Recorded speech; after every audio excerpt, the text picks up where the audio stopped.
Ready to move in premium triplex villas at Kollur APR projects. Pending లో ఉన్న లోక్సభ శాసనసభ స్థానాలకు అభ్యర్థులు టీడీపీ ఖరారు చేసింది. ఈ మేరకు తుది జాబితాను విడుదల చేసింది.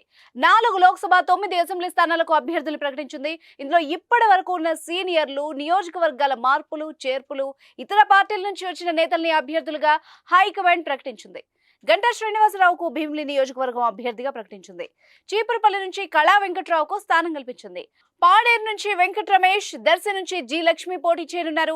రాజంపేట సుగవాసి సుబ్రహ్మణ్యం, ఆలూరు వీరభద్ర గౌడ్, గుంతకల్లి గుమ్మనూరు జయరాం, అనంతపురం అర్బన్ నుంచి దగ్గుబాటి వెంకటేశ్వర, కదిరిలో కందికుంట వెంకట ప్రసాద్లకు టికెట్లను కేటాయించింది. పార్లమెంట్ అభ్యర్థులుగా అనంతపురం నుంచి అంబికా లక్ష్మీనారాయణ, కడప భూపేష్ రెడ్డి, విజయనగరం కలిశెట్టి అప్పలనాయుడులకు ఖరారు చేయగా, ఒంగోలు టికెట్ను ఇటీవల వైసీపీ వీడి టీడీపీలో చేరిన మాగుంట శ్రీనివాసులు రెడ్డికి చంద్రబాబు ఇచ్చారు.